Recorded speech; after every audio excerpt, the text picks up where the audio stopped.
I didn't walk away because he shouted. He never did. I walked away because I no longer recognized myself. At first, when I thought he was just having a bad day, then I thought maybe I had misunderstood him. Eventually, I started wondering if I was the problem. Every conversation ended the same way. I walked in knowing exactly how I felt, and somehow, I walked out apologizing. Not because I was wrong, because I slowly stopped trusting my own mind. And that's the part nobody tells you about toxic people. They don't always destroy you with cruelty. Sometimes, they destroy you with confusion.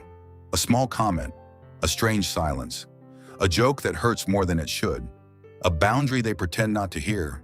And when you finally react, they act surprised, as if your pain came out of nowhere. So you start explaining, then defending, then apologizing. And before you know it, the entire conversation has shifted. What they did disappears, and now the focus is on your reaction. Have you ever experienced that? You try to explain how someone hurt you, and somehow you end up comforting them. You try to set a boundary, and somehow you become the selfish one. You try to speak honestly, and somehow you leave feeling guilty for having feelings at all. That's not weakness. That's not overthinking. That's what happens when someone slowly trains you to doubt yourself. Most people think toxic people are easy to recognize. They imagine someone loud, aggressive, obviously cruel.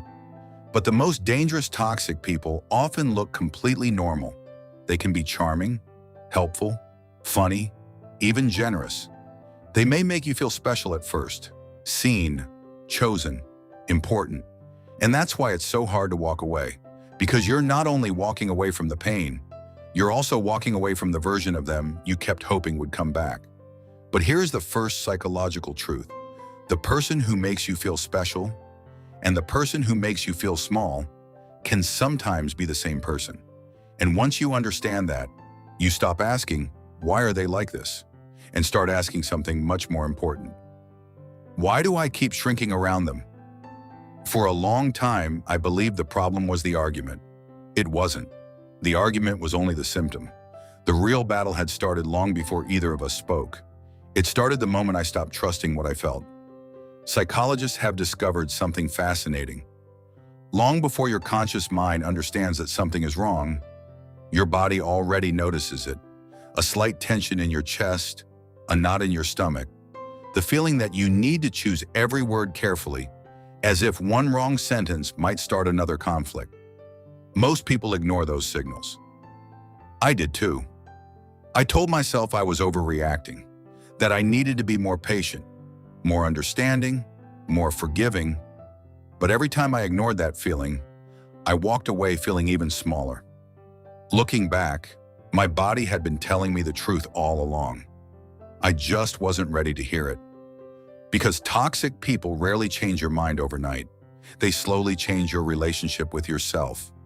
One conversation at a time, one apology at a time, one moment of self-doubt at a time, until questioning yourself becomes your new normal.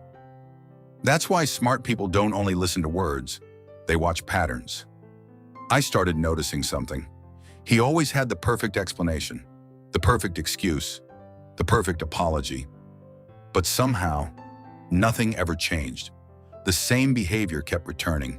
Different words, the same outcome. That's when I understood something I wish I had learned years earlier. Words describe intentions. Behavior reveals priorities. Someone can promise to change 100 times. But if their actions never change, the promise was never the truth. It was only another conversation. And toxic people are often very good at conversations. They know exactly what to say. They know how to calm you down, how to make you question yourself, how to make you stay just a little longer. But behavior is much harder to fake. That's why smart people stop asking, what did they mean? And start asking, what keeps happening? Because repeated behavior is never an accident. It's a pattern, and patterns tell the truth long before people do. But there was one mistake I kept making. A mistake that almost everyone makes when dealing with toxic people. I thought that if I could just explain myself better, everything would finally change. I kept believing that one more conversation would fix everything. One more explanation, one more chance, one more attempt to make them understand how I felt. But every conversation followed the same script. I explained. They denied. I defended myself. They changed the subject. By the end, I wasn't talking about what they had done anymore. I was explaining why I had the right to feel hurt. That's when I discovered something psychologists call JADE. Justify, argue, defend, explain. Most healthy relationships grow through honest conversations. Toxic relationships survive because the conversation never ends. Every explanation becomes another opportunity to question you. Every reason becomes another reason to argue. Every emotion becomes another weakness to exploit. Looking back, I realized something that completely changed my perspective. He was never listening to understand me. He was listening for something he could use against me. One sentence, one emotion, one moment of doubt. That was enough to pull the entire conversation in a different direction. And somehow, I always left feeling responsible for a problem I hadn't created.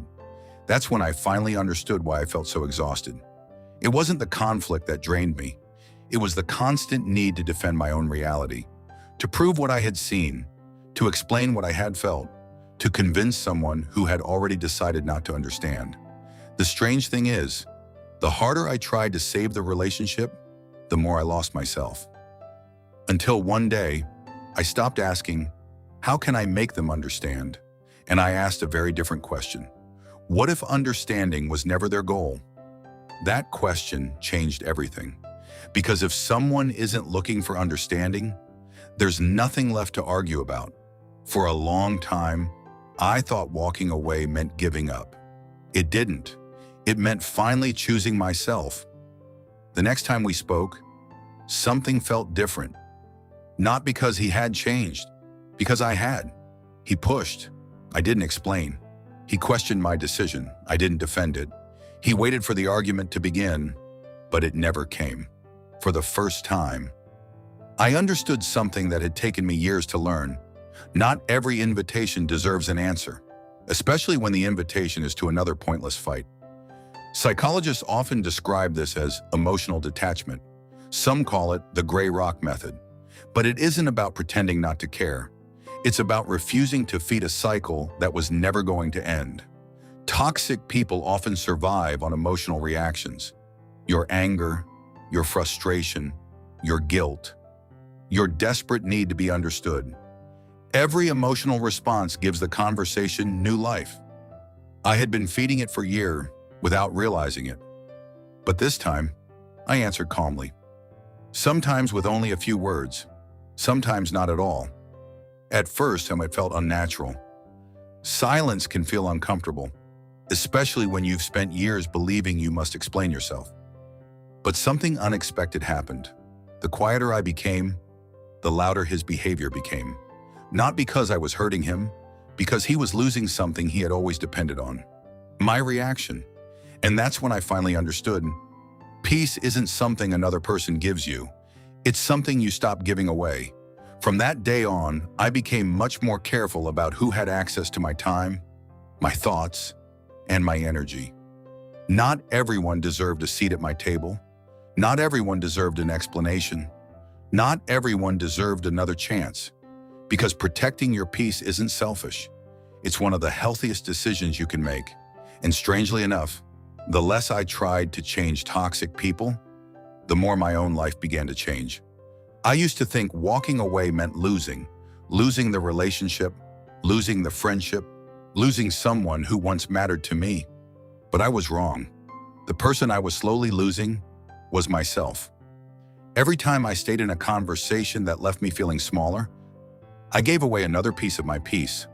Every time I apologized for feelings that deserved to be heard, I abandoned myself a little more.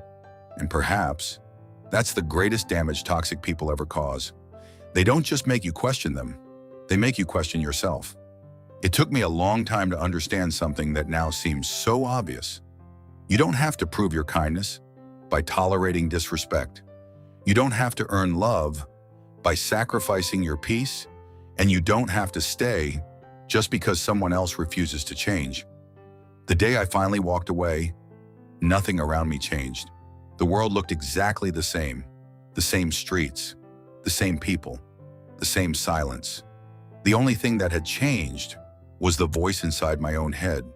For the first time in a very long time, it wasn't asking, "What did I do wrong?"